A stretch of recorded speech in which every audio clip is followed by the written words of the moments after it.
Bismillahirrahmanirrahim. Dear students, Assalamu alaikum. Today our lecture nervous disorders. हम nervous disorders की बात करेंगे. nervous disorders मीन जिसमें ब्रेन आ जाता है और स्पाइनल कॉर्ड आ जाता है. तो हमारे नर्वस सिस्टम के अंदर कुछ प्रॉब्लम्स आ जाती हैं, कुछ डिजीज आ जाती हैं.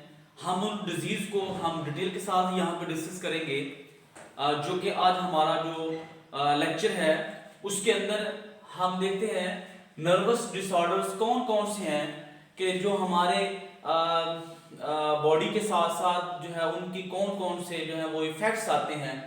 तो सबसे पहला जो नर्वस डिसऑर्डर है जिसको हम कहते हैं Parkinson disease. Parkinson disease basically जो है ये कैसे हो जाती है कि बॉडी के अंदर ट्रीमोर्स आते हैं, मीन के झटके लगते हैं. और ये जो पार्किंसन डिजीज है ये 50 to 60 ईयर्स, मीन के 50 to 60 ईयर्स की एज के ऊपर जाके ये डिजीज आती है. और ये क्यों आती है? जब कोई इंजरी हो जाती है, मीन के ब्रेन के ऊपर कोई इफेक्ट आ जाए, ब्रेन डैमेज हो सकता है, ब्रेन के ऊपर कोई इंजरी इन्फेक्शन हो सकता है या कोई ट्रॉमा हो सकता है, चोट लगने की वजह से ऐसा इफेक्ट हो जाता है. तो जिसमें हम थोड़ा सा देख लेते हैं पार्किंसन डिजीज को. ये एक इनवॉलंटरी ट्रीमोर्स है. इनवॉलंटरी ट्रीमोर्स क्या होते हैं कि खुद ब खुद ही बॉडी के अंदर कुछ इस तरह की कैफियत आ जाती है.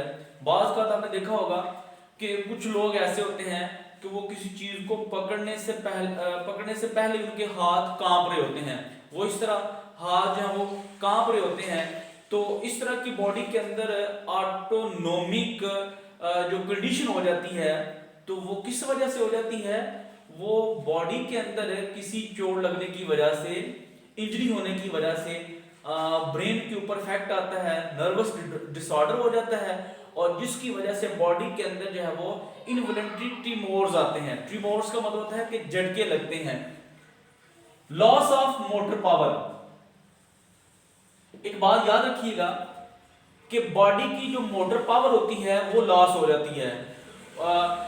मोटर पावर का मतलब हो जाता है कि हमारी जो न्यूरॉन जो है वो इंपल्स जनरेट करती है, तो उसके अंदर जो है वो एबिलिटी जो होती है मोटर न्यूरॉन्स की जो स्पाइनल कॉर्ड से होती है वो ऑटोनॉमिकली प्रोसेस करती है. तो जिस वजह से क्या हो जाता है कि loss of motor power, rigidity हो जाती है. रिजिडिटी का मतलब होता है कि जो मसल्स होते हैं वो स्टिफनेस हो जाते हैं, रिजिड हो जाते हैं, सख्त हो जाते हैं.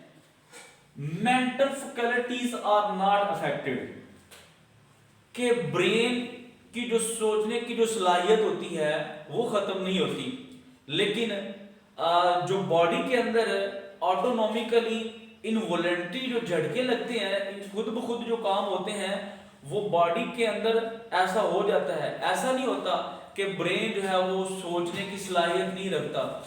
वो प्रोसेस एक नॉर्मल रूटीन के साथ होगा, मतलब कि सोचने की सलाहियत होगी, लेकिन इसके अंदर ये प्रोसेस नहीं होगा कि जो बॉडी के अंदर पार्किंसन डिजीज आती है तो वो बॉडी के ऊपर इफेक्ट आ सकते हैं कि कुछ चीज पकड़ने से पहले, मैंने अभी बताया है कि हाथ कांपना शुरू हो जाते हैं. अक्सर आपने देखा होगा कि जिन लोगों के हाथ इस तरह कांप रहे होते हैं तो वो पार्किंसन डिजीज है, इनवॉलंटरी ट्रीमोर्स आ जाते हैं उसके अंदर. अब ये इसके कॉजेस क्या हैं, क्यों होता है ऐसा? सबसे पहला तो मैंने कॉज लिखा है हेड इंजरी, के सर की इंजरी हो जाने की वजह बन सकती है, या ट्रॉमा, चोट लगने की वजह हो सकती है. अच्छा, ये ब्रेन का कोई स्पेसिफिक पार्ट होता है जिसके ऊपर चोट लगने की वजह से पार्किंसन डिजीज होती है, और वो स्पेसिफिक एरिया जैसा कि मैंने कहा कि ब्रेन का वो एरिया जो है, उस एरिया को हम कहते हैं सस्टेंशिया निग्रा. सस्टेंशिया नेग्रा ये वर्ड है ब्रेन का वो स्पेसिफिक पार्ट जिसको हम कहते हैं सस्टेंशिया नेग्रा। इसमें होते हैं स्पेसिफिक सेल, और वो स्पेसिफिक सेल जो होते हैं वो क्या बनाते हैं, वो डोपामाइन बनाते हैं। मतलब कि डोपामाइन एक केमिकल एज अ मैसेंजर है, और जो कि एक न्यूरॉन से दूसरी न्यूरॉन तक इंपल्स को वो जनरेट करने में हेल्प करता है। अगर आपके ब्रेन के ऊपर अगर कोई इंजरी हो जाती है तो वो पार्ट जहां पे स्पेसिफिक सेल जो क्या कर रहे हैं, डोपामाइन की प्रोडक्शन कर रहे हैं, तो वहां पे डोपामाइन की प्रोडक्शन क्या हो जाती है, लॉस हो जाती है, उसका लेवल कम हो जाता है, लो लेवल हो जाता है, लॉस लेवल हो जाता है, जिसकी वजह से नॉट प्रॉपरली कोऑर्डिनेशन, और वो प्रॉपरली कोऑर्डिनेशन नहीं कर सकते, तो जिसकी वजह से बॉडी के अंदर मसल के अंदर क्या लगते हैं, झटके लगते हैं। इस डिजीज को हम क्या कहते हैं, पार्किंसन डिजीज कहते हैं। अब इसकी ट्रीटमेंट भी है। इसकी ट्रीटमेंट क्या है, मार्केट के अंदर हमें फार्मास्यूटिकल ने जो प्रोवाइड की है मेडिसिन, उस मेडिसिन का नाम है एल-डोपा। और ये एल-डोपा जो है मेडिसिन है जो कि पार्किंसन डिजीज के अगेंस्ट ये बॉडी के अंदर ये बॉडी को रिलीफ करवाती है। इसके अलावा एक प्रोटीन है, उस प्रोटीन का नाम है GDNF। आपकी बुक के अंदर, टेक्स्ट बुक के अंदर आप देख सकते हैं GDNF। GDNF एक प्रोटीन है जिसको हम कहते हैं glial cell line derived neurotrophic factor.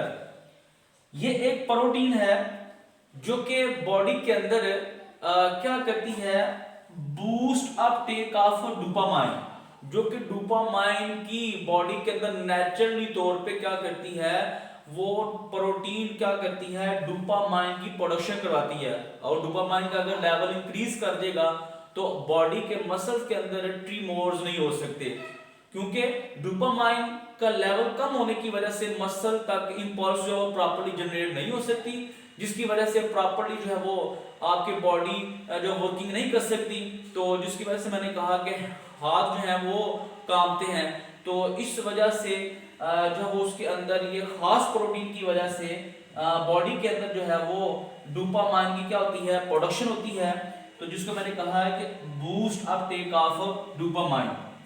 अब ये जो GDNF प्रोटीन है, इसका पहले एक्सपेरिमेंट किया गया था और लैब के अंदर एक्सपेरिमेंट किया गया था इसका सबसे पहले किसके ऊपर, माउस के ऊपर और मंकी के ऊपर।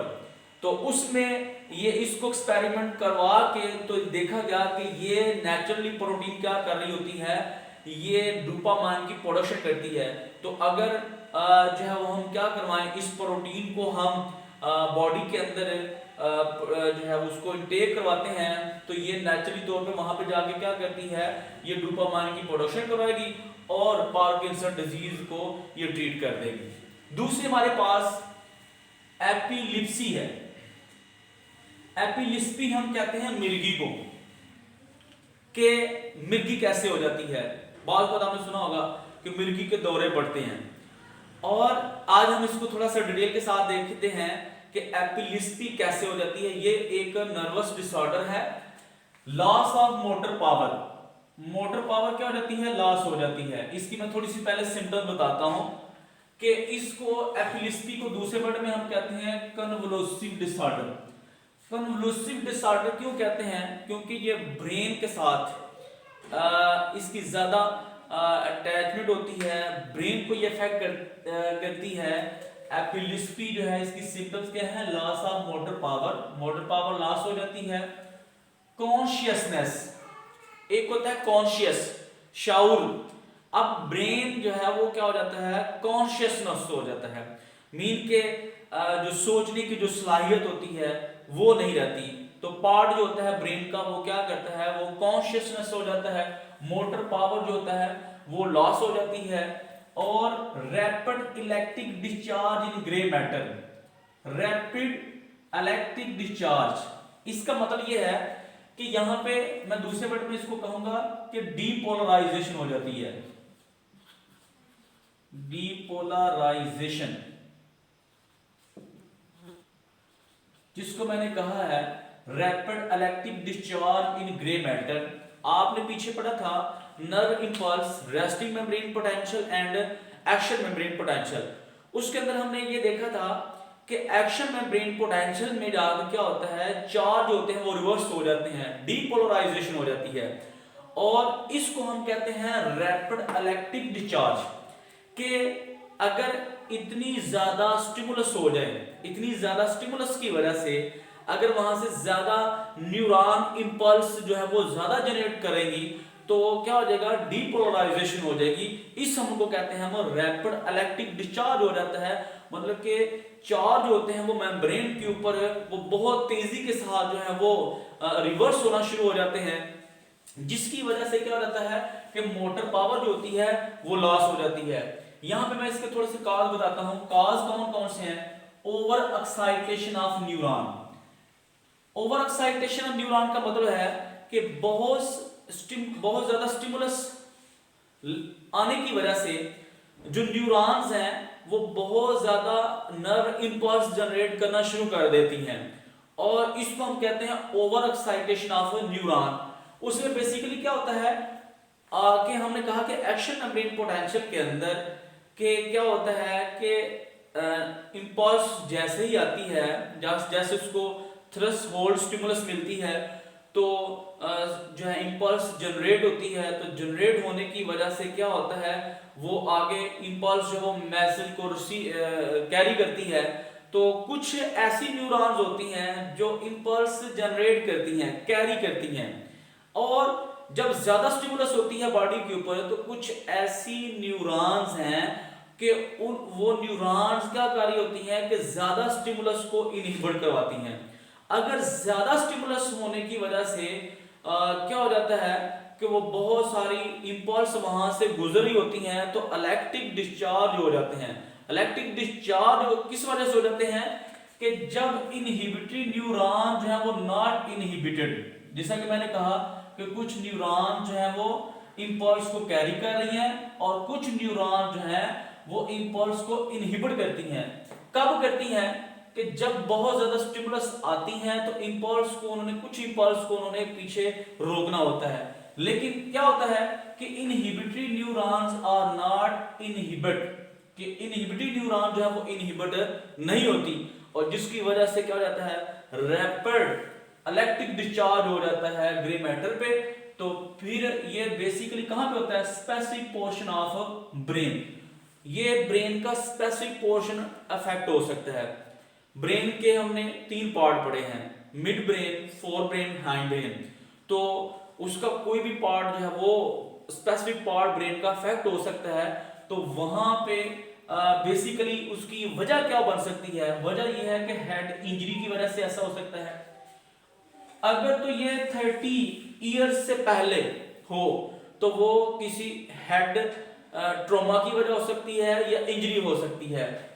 अगर 30 इयर्स के बाद अगर बॉडी के अंदर एपिलेप्सी का जो मैकेनिज्म होता है तो फिर क्या होता है, ऑर्गेनिक इफेक्ट आ जाते हैं। ऑर्गेनिक इफेक्ट होता है जो हम न्यूट्रिशन लेते हैं, हमारी खुराक जो होती है उसके अंदर हमारी प्रॉपर्ली फूड हमें सप्लाई नहीं होती, ऑर्गेनिक प्रोटीन, कार्बोहाइड्रेट्स हैं, अदर सोर्सेज मिनरल्स हैं, वो हमें प्रॉपर्ली प्रोवाइड नहीं होते, तो जिस वजह से वो 30 इयर्स की लाइफ के बाद में कुछ इस तरह के इफेक्ट्स आ सकते हैं। अब एपिलेप्सी को हम कैसे कंट्रोल कर सकते हैं? इसकी ट्रीटमेंट है, इसके लिए हम एक थेरेपी का इस्तेमाल करते हैं और इस थेरेपी का नाम है EEG, स्टैंड फॉर इलेक्ट्रोइंसेफेलोग्राफी। इलेक्ट्रोइंसेफेलोग्राफी जो है, हम एक न्यूरोलॉजिस्ट के पास चले जाते हैं। न्यूरोलॉजिस्ट किसको कहते हैं? जो कि माहिर नफ्सियात होता है, तो उसके पास चले जाते हैं थेरेपी करवाने के लिए। वो थेरेपी कैसे करता है? इस थेरेपी का नाम है इलेक्ट्रोइंसेफेलोग्राफी।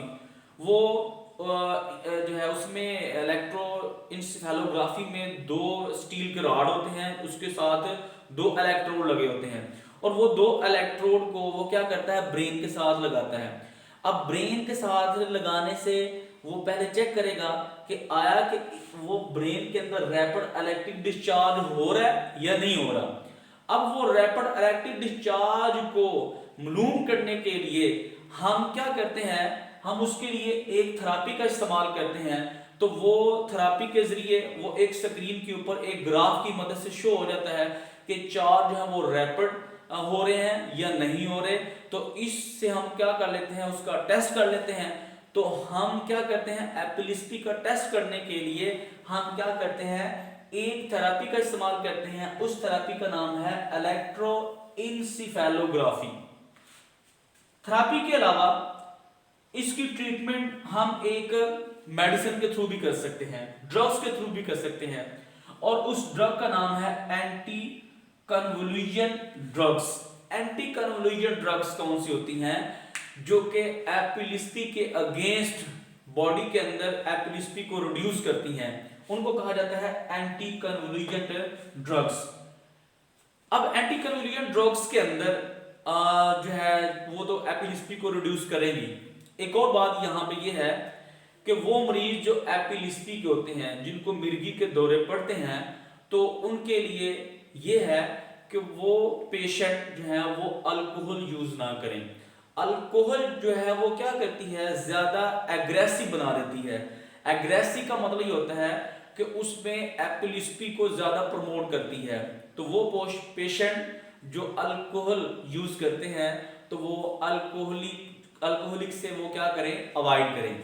दूसरी बात ये है, वो मरीज जो एपिलिप्सी के हैं तो वो ज्यादा जो है उस एरिया में ना जाएं जहां पे ज्यादा खुशगवार होता है। मीन के ज्यादा खुशी की वजह से भी इनको एपिलिप्सी हो सकती है, या ज्यादा गमी की वजह से भी इनको एपिलिप्सी का जो है वो प्रोसेस हो सकता है। तो उनसे भी ये क्या करें, अवॉइड करें, तो एपिलिप्सी जो है वो उससे खत्म हो सकती है।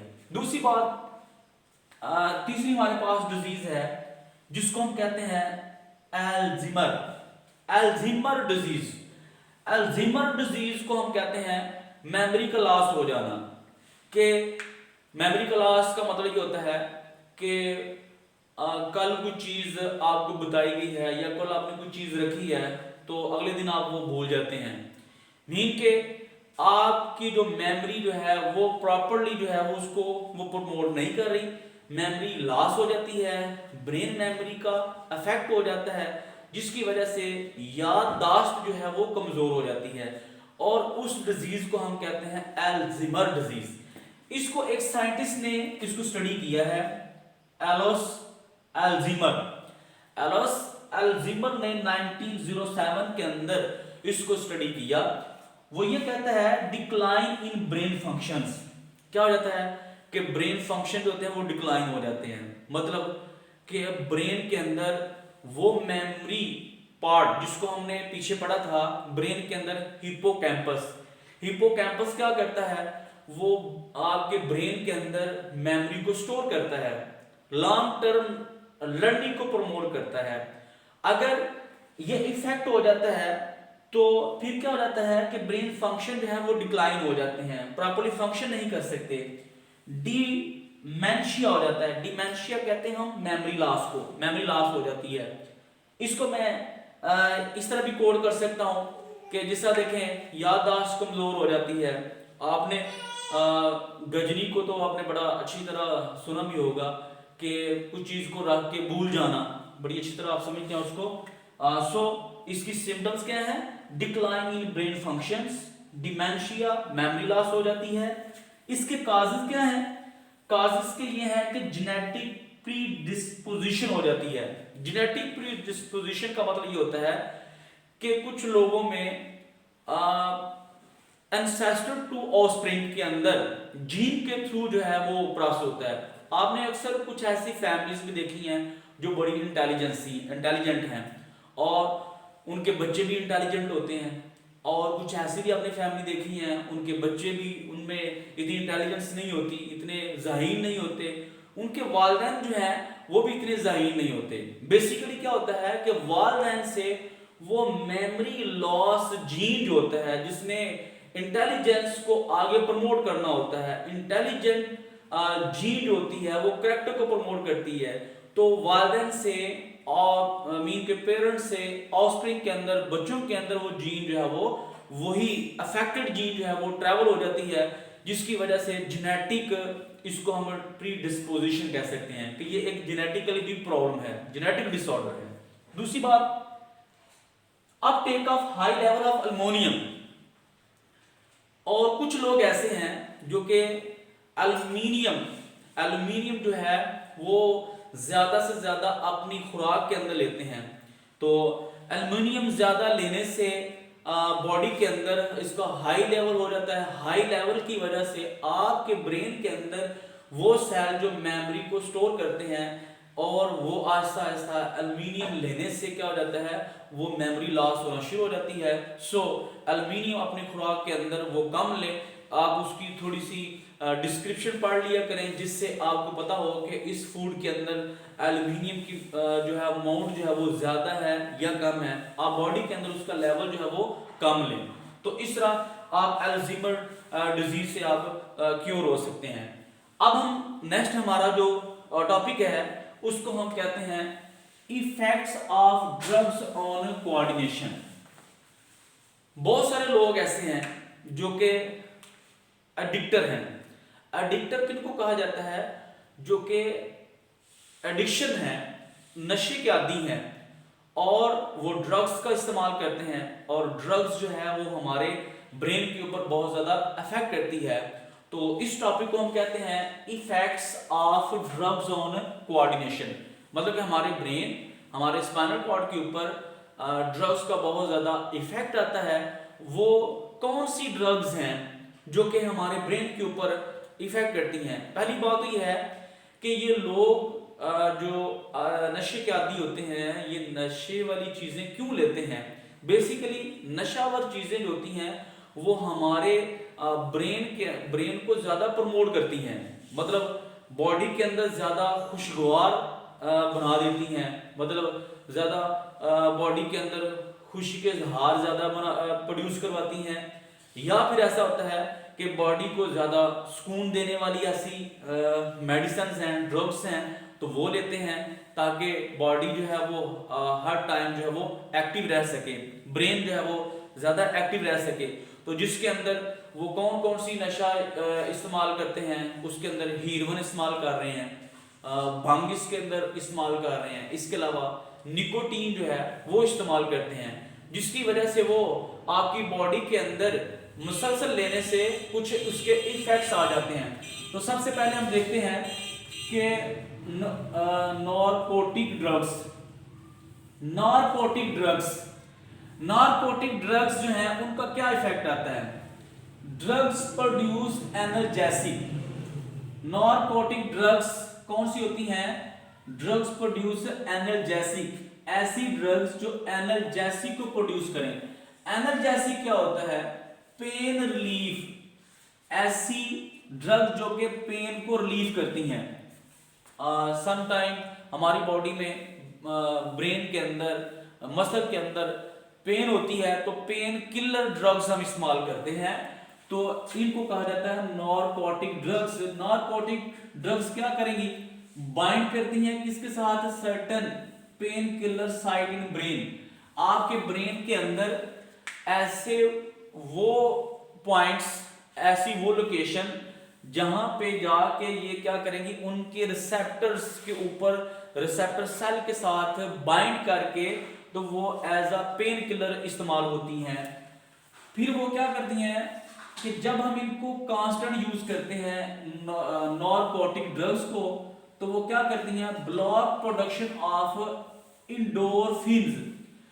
मैंने यहां पे इंडोरफिन और एसिटाइल कोलाइन, आपकी बुक के अंदर एसिटाइल कोलाइन जो है वो यूज किया गया है। हमने पीछे पढ़ा था सिनेप्स जो है वो एक न्यूरॉन से दूसरी न्यूरॉन तक इंपल्स को ये एज अ केमिकल मैसेंजर होते हैं, जो कि मैसेज को एक न्यूरॉन से दूसरी न्यूरॉन तक वो ट्रैवल करने में हेल्प करते हैं। उनको कहते हैं हम केमिकल मैसेंजर्स, और ये केमिकल मैसेंजर को हम कहते हैं न्यूरोट्रांसमीटर मॉलिक्यूल्स।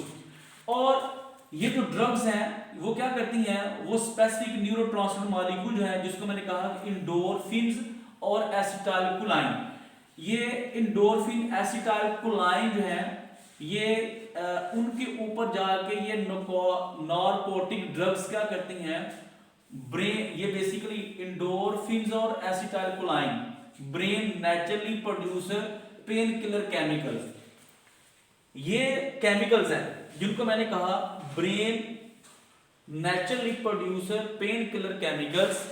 ब्रेन जो है ये केमिकल्स को कुदरती तौर पे ये इसकी प्रोडक्शन कर रहा है। अब ये वाले जो केमिकल्स हैं इनके ऊपर जाके ड्रग्स जो होती हैं वो जाके बाइंड हो जाती हैं और इनकी प्रोडक्शन को रिड्यूस कर देती हैं, इनकी प्रोडक्शन को इनहिबिट कर देती हैं, और मुसलसल ड्रग्स लेने से ये वाले केमिकल जो मैसेंजर्स हैं ये खत्म हो जाते हैं, इनहिबिट हो जाते हैं और बॉडी के ऊपर क्या आते हैं, इफेक्ट्स आ जाते हैं। कौन कौन से इफेक्ट्स आते हैं, हम इनके कुछ साइड इफेक्ट्स यहाँ पे पढ़ेंगे। सबसे पहले तो मैं बात करता हूँ कि कौन कौन सी ड्रग्स जो हैं वो जो है उनके साइड इफेक्ट आते हैं, जिसके अंदर मैंने कहा हीरोइन है, कैनाबिस है, कैनाबिस कहते हैं बंग को, निकोटीन, आपकी बुक के अंदर यहाँ पे निकोटीन को थोड़ा सा एक्सप्लेन किया है, मैंने यहाँ पे कुछ एडिशन कर रहा हूँ इसके अंदर। तो साइड इफेक्ट कौन कौन से आ सकते हैं, नारकोटिक ड्रग्स लेने से स्टेट ऑफ स्टूपर, इसका पहला साइड इफेक्ट ये है कि वो लोग जो ड्रग्स मुसलसल इस्तेमाल करते हैं या तो वो बेवकूफ होते हैं। मैंने यहाँ पे बात लिखी है स्टेट ऑफ स्टूपर, कि वो या तो क्या है, वो बेवकूफ हैं और बेसिकली उनमें ज्यादा से ज्यादा क्या होता है, ओवर स्लीप होती है, मतलब कि नशा करके वो सोए रहते हैं। नशा आवर ऐसी चीजें हैं जो कि आपके ब्रेन को डिप्रेस कर देती हैं, मतलब कि मेंटली तौर पे डिप्रेशन हो जाती है, जिसकी वजह से ब्रेन डिप्रेस होता है और गुनूदगी आ जाती है, ओवर स्लीप का प्रोसेस हो जाता है। इसके अलावा यहाँ पे साइड इफेक्ट मैंने दो लिखे हैं, एक है नार्कोसिस और एक है यूफोरिया। नार्कोसिस का मतलब होता है ओवर स्लीप या इसको हम कहते हैं state of stupor. Euphoria euphoria euphoria कैसे होता है, a feeling of great elation, के बॉडी के अंदर खुशी के अजहार ज्यादा प्रोड्यूस करने के लिए हम क्या करते हैं, हम ड्रग्स का इस्तेमाल करते हैं और उसका साइड इफेक्ट क्या होता जाता है, यूफोरिया हो जाता है। यूफोरिया होता है कि बिला वजह किसी ने को बात किया तो उसके ऊपर हंसना, बिला वजह ही हंसना, उसके ऊपर मुसलसल हंसते जाना, या फिर आपको वो कहेंगे कि ये बंदा पागल है, इसके ये मेंटली तौर पे इसकी जो है वो कैफियत नहीं है, तो इसको हम क्या कहते हैं, यूफोरिया। तो यूफोरिया डिजीज हो जाती है, ये साइड इफेक्ट है। इसके अलावा वो बंदा एडिक्शन हो जाता है, एडिक्शन का मतलब होता है कि आदी हो जाता है। अगर वो नशे का आदी हो जाए तो फिर क्या इफेक्ट आ सकते हैं, मैंने यहाँ पे एडिक्शन की डेफिनेशन की है, physical dependence on drugs. Addiction वो होता है जो फिजिकल तौर पे वो ड्रग्स के ऊपर क्या करता है, डिपेंड करता है, मतलब कि नशे के बगैर वो रह ही नहीं सकता।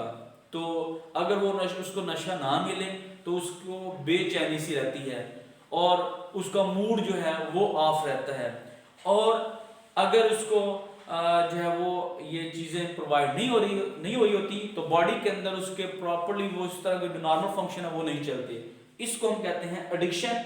तो एडिक्शन के अंदर कौन कौन सी चेंजिंग आ जाती हैं, चेंज इन मूड चेंज हो सकता है, और साइड इफेक्ट क्या आता है, मुसलसल लेने से वॉमिटिंग हो सकती है, उसको नौजिया हो जाती है, नौजिया का मतलब होता है मतली हो जाना, रेस्पिरेटरी डिस्प्रेशन, रेस्पिरेटरी डिस्प्रेशन का मतलब होता है कि प्रॉपर्ली लंग्स जो है वो इनहेल और एक्सहेल नहीं कर सकते, प्रॉपर्ली ऑक्सीजन को इनटेक नहीं कर सकते, इनहेल नहीं कर सकते, और कार्बन डाइऑक्साइड को लंग्स के प्रॉपर्ली वो बाहर जो है वो डिफ्यूज नहीं कर सकते।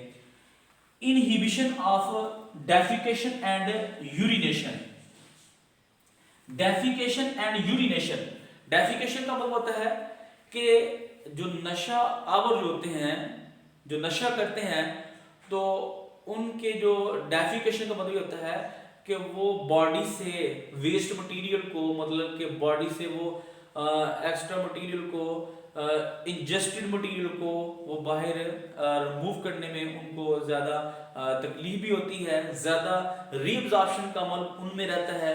यूरिनेशन का मतलब होता है कि यूरिन जो है वो बहुत कम प्रोड्यूस होता है, मतलब कि अगर यूरिन प्रोड्यूस होगा भी तो वो कंसंट्रेटेड होगा। डाइल्यूट फॉर्म के अंदर यूरिन की प्रोडक्शन वो नहीं कर सकते, क्योंकि ज़्यादा से ज़्यादा अमल कौन सा रहता है, रीअब्जॉर्प्शन का रहता है। क्या लेने से, ड्रग्स लेने से, तो जिसकी वजह से बॉडी के ऊपर क्या आ सकते हैं, साइड इफेक्ट्स आ सकते हैं। सो आज हमने डिस्कस किया है नर्वस डिसऑर्डर्स को, जिसके अंदर हमने डिस्कस किया पार्किंसन डिजीज। इसकी मैंने यहाँ पे कुछ इसके सिम्टम्स बताई हैं,